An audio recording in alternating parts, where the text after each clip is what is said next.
مولا علی شیر خدا نے اپنی زندگی ساری 9 سال کی عمر تھی جب کلمہ پڑھا تھا، 9 سال حضور نے سب گھر والوں کی دعوت پکائی، اور جب سب لوگ آ گئے سارے خاندان والے، تو فرمایا میں اللہ کا نبی ہوں، کون کون میری مدد کرے گا؟ آپ کو پتہ ہے نا کہ جب مشکل وقت آتا ہے نا، یہ تو تب پتہ چلتا ہے نا ساتھ کون چلتا ہے۔ امیر آدمی ہو نا جس کے پاس 10 کروڑ روپیہ ہو اور وہ اپنے مکان کا تیسرا لینٹر ڈالنے لگے نا، تیسرا، تو سارے بڑے بڑے لوگ آ کے پوچھتے ہیں چودھری صاحب کوئی ضرورت ہوئی تو بتانا، پیسے پوچھے۔ تو غریب آدمی کی چھت گر جائے تو اسے کوئی بھی نہیں پوچھتا، بلکہ جن سے تعلق ہوتا ہے وہ بھی موبائل بند کر لیتے ہیں، وہ کہتے ہیں اب اس نے واپس کیسے کر دیں۔ حضرت مولا علی اس زمانے میں جب سام سونگ گیا سب کو، حضور نے فرمایا کون کون میرے ساتھ چلے گا؟ روٹی بھی کھا لی، گھر بھی آ گئے، صادق اور امین بھی کہہ دیا، جب کہا چلے گا کون کون؟ چپ کر گئے۔ تو حضرت علی کہتے ہیں جب میں نے حضور کے چہرے پر ذرا پریشانی دیکھی نا، یہ چلتے کیوں نہیں، تو آپ فرماتے ہیں کہ ابھی میں کھجور کھا رہا تھا، کرتا لمبا پہنا ہوا تھا، سب سے پیچھے بیٹھا تھا، اور حضرت علی کا قد بھی درمیانہ تھا۔ آپ فرماتے ہیں میں اٹھا اور کھجور ابھی میرے منہ میں تھی، جھٹپٹ میں نے اسی طرح نکال کے جیب میں ڈال، اور میں پنجوں کے بل کھڑا ہو گیا، دونوں بازو کھڑے کر کے کہا حضور یہ نہیں بولتے تو نہ بولیں، انا ناصرو کا یا رسول اللہ، انا حافظو کا یا رسول اللہ۔ حضور آپ جہاں جہاں کہیں گے علی آپ کا مددگار بنے گا، دین کی مدد کرے گا، اور اگر آپ تک کوئی آئے گا تو علی آپ کی حفاظت کرے گا۔ 9 سال کی عمر میں چلے علی دین کی نوکری کے لیے، پھر بدر میں بھی پہلی صف میں، احد میں بھی پہلی صف میں، خندق میں بھی پہلی صف میں۔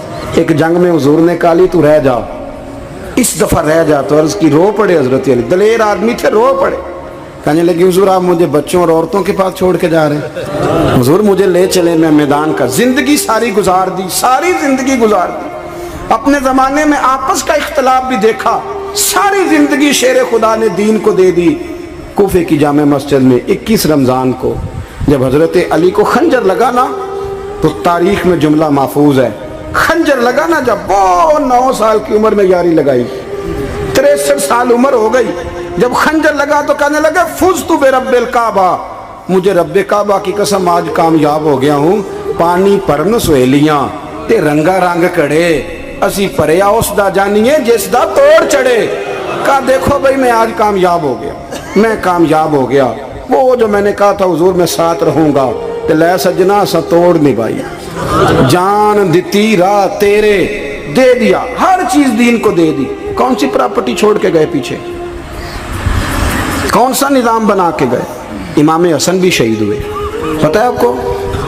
امام حسن کا بھی دن منانا چاہیے کہ نہیں؟ ان کے یوم وصال پہ بھی کچھ جلسہ کر لیا کرو، بڑے ہیں امام حسین سے، جدھر سارا زمانہ چلتا ہے ادھر چل پڑتے ہو۔ حدیث میں جہاں جہاں نام آیا نا، پہلا امام حسن کا ہے، دوسرا امام حسین کا ہے، اور امام حسین کے اپنے جملے ہیں، فرماتے ہیں میرا بھائی نہیں، میرا امام بھی ہے، میرا امام بھی ہے۔ اور آپ فرمایا کرتے تھے میں نے بڑی چیزیں اس حسن سے سیکھی ہیں، جو انہوں نے سیکھا ایک بتاؤں اس میں سے؟ کچھ لوگ تھکے ہیں آپ میں سے، حالانکہ میں تو زیادہ سفر کر کے آیا ہوں، عرض کروں جو انہوں نے سیکھا ہے؟ سنو، امام حسین خود بتاتے ہیں، فرماتے ہیں کہ اب میرے بھائی نا امام حسن اپنی ایک بیوی کو طلاق دینا چاہتے تھے، اختلاف شدید ہو گیا، بات طلاق تک آ گئی، مجھے پتہ چلا تو میں پہنچا، میں نے کہا بھائی جان کیا اختلاف ہے بھابھی سے، سنا طلاق دینے لگے ہیں؟ فرمایا ہاں طلاق دے دوں گا۔ چلی گئی ہے میکے، فرمایا بتائیں غلطی کیا، کیوں دے رہے ہیں؟ تو امام حسن فرمانے لگے حسین آپ نے قرآن نہیں پڑھا؟ میں نے کہا جی پڑھا ہے، بتائیں۔ کہنے لگے اللہ فرماتا ہے ہن لباس لکم وانتم لباس لہن، مرد عورتوں کا لباس ہیں، عورتیں مردوں کا لباس ہیں۔ فرمایا میری بیوی میں کوئی کمزوری ہوگی تو میں پردہ ڈالوں گا کہ دنیا کو بتاؤں گا؟ امام حسین کہتے ہیں میں نے اٹھ کے بھائی کا ہاتھ چوما، میں نے کہا آیت میں نے پہلے بھی پڑھی تھی، تفسیر آج سمجھ میں آئی ہے، تفسیر آج سمجھ میں آئی ہے، میرے بڑے بھائی نے سمجھائی ہے، سمجھ میں آئی۔ کہتے ہیں کچھ دنوں کے بعد امام حسن نے بیوی کو طلاق دے دی، میں پھر آیا اور میں نے کہا میرے شانوں والے بھائی آپ بھی بتا دیں کیا مسئلہ تھا؟ تو کہتے ہیں میرا ماتھا چوما میرے بڑے بھائی نے، اور کہنے لگے حسین چھوڑ، وہ غیر محرم بی بی ہے، میں کسی غیر کی باتیں تیرے ساتھ کیا کروں، طلاق دے دی، غیر محرم ہو گئی، اب اس کا ذکر کیا چھیڑنا؟ کہتے ہیں میں سمجھ گیا، کہ میرا بھائی قرآن کی اس روح کو جانتا ہے جو حسین تک بھی پہنچ رہی ہے۔ بھائیو، امام حسن رضی اللہ تعالیٰ عنہ، آپ کو پتہ ہے یہ کائنات کا وہ عظیم شخص ہے، حسن ابن علی، وہ عظیم ہستی ہے جس نے تاج چھوڑ دیا، تخت چھوڑ دیا، پر نبی پاک کی امت کو جوڑ دیا۔ نبی کریم نے ان کو اپنے ساتھ بٹھا کے کہا تھا، صحیح بخاری میں موجود ہے، کہا یہ میرا بیٹا حسن سید ہے، یا مسلمانوں کی دو جماعتیں لڑیں گی تو یہ صلح کرائے گا۔ حضرت امام حسن نے تخت چھوڑا، تاج چھوڑا، لیکن مسلمانوں کو آپس میں اتنی بڑی قربانی، اتنی بڑی قربانی۔ یہاں تو بھائی چھوٹا سا مسئلہ ہوتا ہے، مسجد میں اچھے بھلے امام صاحب نماز پڑھا رہے ہوتے ہیں، بچے پڑھ رہے ہوتے ہیں، اور مسجد میں تو تقریباً 15-20 چودھری اتوار مسجد میں ہوتے ہیں۔ تھوڑے پنڈ تے نہیں ہیں جی؟ چلو اللہ کا شکر ہے جی، اتنے نہیں تھوڑے نے، چلو اللہ کرے وہ بھی نال ہی رل جان، درویش ہی چنگی چدرا دا کی کرنا ہے۔ تو ویسے میں نے دیکھا ہے تھوڑی سی جو کسی شہر کی بڑی مسجد ہوتی ہے اس میں 15-20 چودھری ہوتے ہیں، اور مولوی صاحب کی مجبوری ہے سب کی مان کے چلنا، دو کی نہ مانے قاری صاحب، دو کی۔ اب وہ یہ نہیں دیکھیں گے کہ دین کا نقصان ہو رہا ہے، مسجد کا مسئلہ ہے، بچوں کا مسئلہ ہے، ان کو تو ذات کا مسئلہ ہے، میری نہیں مانی لیا تھا چھٹی۔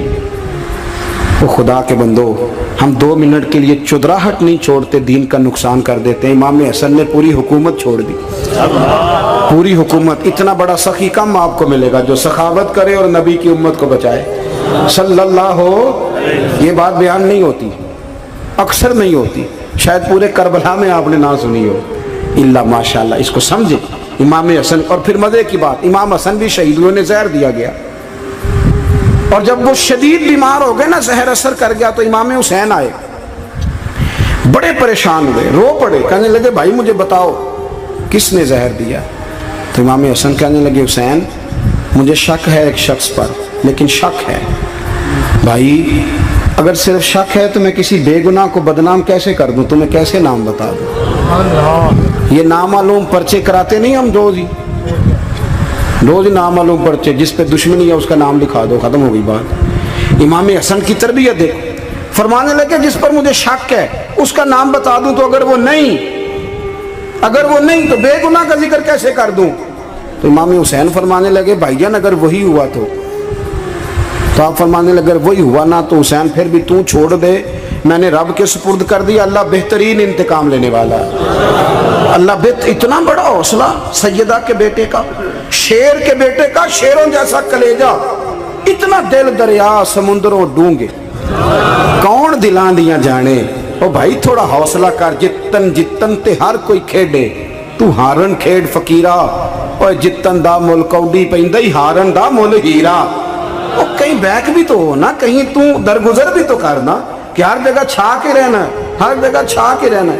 میرے ایک سنگی ہیں، آپ کو پتہ ہے یہ جو سٹیج پہ بیٹھنے والے لوگ ہوتے ہیں نا، یہاں تو اچھے لوگ بیٹھے ہیں، میری طرح کے جو لوگ، جو سٹیج پہ بیٹھنے کا عادی ہو جاتا ہے وہ نیچے بیچارہ بیٹھ بھی نہیں سکتا، یہ مسئلہ ہو جاتا ہے۔ میں اکثر کہتا ہوں کہ کبھی نیچے بیٹھ کے تو دیکھو کیا فرق ہوتا ہے۔ اگر کسی بندے کی کوئی شان ہے تو وہ جو سب سے پیچھے بیٹھا ہے اس کی شان ویسی کی ویسی ہے، پھر کمی آ جائے گی؟ کچھ بھی نہیں۔ مجھے ذاتی طور پر دیانتداری سے کہتا ہوں، مسجد میں بیٹھا ہوں، جب میرے آنے پہ لوگ نعرے لگاتے ہیں مجھے تکلیف ہوتی ہے۔ میں کہتا ہوں یار نبی پاک کی نعت چل رہی تھی، اس کا ادب زیادہ ہے یا اجمل قادری کا ادب زیادہ ہے؟ چھوڑیں آپ، جو آیا ہے وہ بیٹھ جائے گا، ختم ہو گئی بات۔ اور ویسے بھی جو لوگ جلسوں کے لیے محنت کرتے ہیں نا، بشارے اشتہار لگاتے ہیں، مسجد کی صفائی کرتے ہیں، جو لنگر پکاتے ہیں، وہ تو اسٹیج پہ آتے نہیں، حالانکہ زیادہ ثواب تو ان کو ملتا ہے، وہ تو پیچھے چھپے ہوتے ہیں۔ میں کئی دفعہ مجھے پتہ چل جائے نا اس کارکن نے زیادہ کام کیا اس جلسے کے لیے، تو میں اس کے کان میں کہتا ہوں میرے لیے بھی دعا کری، اس لیے کہ تو نے محنت کی ہے، تیرا اجر اور ہے۔ ہم تو شان سے آئے بیٹھے اور چھٹی کر گئے۔ بھائی تھوڑا پیچھے بھی دیکھیں، نبی کریم کے پورے خاندان کی قربانیاں، پورے خاندان۔ دوپہر کو کھانا نہ پکا ہو تو ہمارے بچے موبائل توڑ دیتے ہیں، اور شام کو مرضی کا نہ پکا ہو تو واک آؤٹ کر جاتے ہیں، کہتے ہیں لے آؤ پیسے پھر برگر لے آئیے، میری مرضی کا نہیں پکا۔ سیدہ فرماتی ہیں میرے گھر میں مہینہ چولہا نہیں جلا، مہینہ چولہا۔ 3 روزے رکھے سیدہ فاطمہ نے، مولا علی نے، امام حسن نے، امام حسین نے، اور تینوں دن افطار کے وقت فقیر مانگنے آ گیا تو کھانا وہاں دے دیا۔ آپ کا کیا خیال ہے جو بے صبرا آدمی ہو وہ کربلا میں جا کے لڑے گا؟ جس کو عادت ہی نہ ہو بچپن سے ٹھہرنے کی وہ لڑے گا، جو ذرا ذرا سی بات پہ ڈگمگا جاتا وہ لڑے گا، اسٹیج پہ نہیں بٹھایا تو لڑ پڑے وہ لڑے گا۔ او خدا کے بندو، بڑا حوصلہ چاہیے، بڑا ظرف چاہیے۔ امام علی مقام کا ایک قد ہے، ان کا ایک وقار ہے، ان کا ایک حسن ہے۔ امام حسین رضی اللہ تعالیٰ عنہ نے 25 حج کیے ہیں مدینے سے مکے پیدل جا کے، دونوں بھائیوں نے۔ ہر روز 10 سپارے قرآن پاک کے امام حسین پڑھتے تھے۔ حضرت عبداللہ ابن زبیر کہتے ہیں میں سیدہ فاطمہ کے بیٹے حسن اور حسین سے جب بھی ملا ہوں دونوں بھائیوں نے روزہ رکھا ہوا ہوتا تھا۔ انہوں نے اپنی زندگی تقوی سے گزاری، پرہیزگاری اور سخاوت۔ سبحان اللہ۔ پتہ ہے سخی مالدار نہیں ہوتا، حضور نے فرمایا بندہ دل کا غنی ہوتا ہے۔ مالدار تو بندہ بنتا ہی تب ہے جب پیسے جمع کرے، سخاوت کرنے سے تھوڑی مالدار بنے گا۔ اس لیے درویش کہتے ہیں مالا والے سخی نہیں ہوندے، سخیاں کل مال نہیں ہوندا۔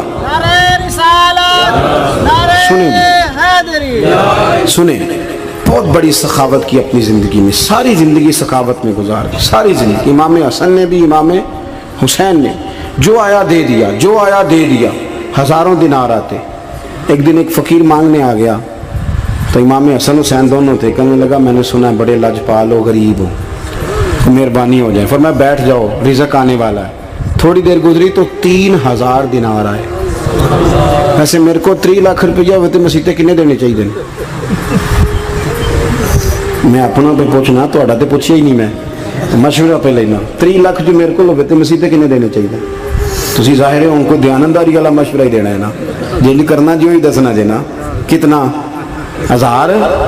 ہاں میں کبھی کبھی پیار سے بات سناتا ہوں۔ ایک سنگی میرے پاس آیا، کہنے لگا سب دعا کرو اللہ میں پیسے دے میں وہ راج دیا گا۔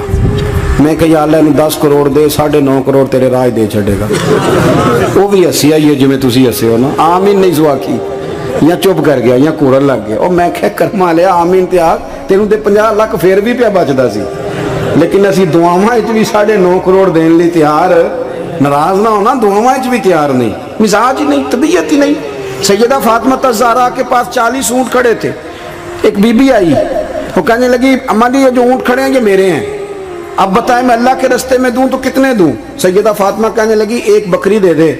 وہ کہنے لگی حضور اگر آپ کے پاس 40 ہوتے تو آپ کتنے دیتی؟ سیدہ فرمانے لگی میں سارے کے سارے دے دیتی۔ تیرے لیے مسئلہ اور ہے، میرے لیے فتویٰ اور ہے، سارے دے دے۔ 3000 دینار آئے امام حسن اور حسین کے پاس، فقیر بیٹھا ہے۔ فقیر کہتا ہے میرے دل میں خیال تھا کہ 5-10 دے دیں تو میری موت بن جائے گی، پر مجھے نہیں پتا تھا کہ اتنے سخی گھرانے کے پاس آیا ہوں۔ 5-10 دے دیں تو موت بن گئی۔ کہتے امام حسن نے 3000 دینار میری ہتھیلی پہ رکھے اور میرا ماتھا چوم کے کہنے لگے یار میرا تو خیال تھا کہ تیرے انتظار پر تجھے کچھ ملے گا، پر یہ رکھ لے، مجھے پتا ہوتا کہ تجھے اتنا ملنا ہے تو میں تجھے انتظار نہ کراتا۔ جلدی دے، خود بھیک دے، خود ہی کہے منگتے کا بھلا ہو۔ اپنی زندگی نفاست سے گزاری اہل بیت، قربانی دے کے گزاری۔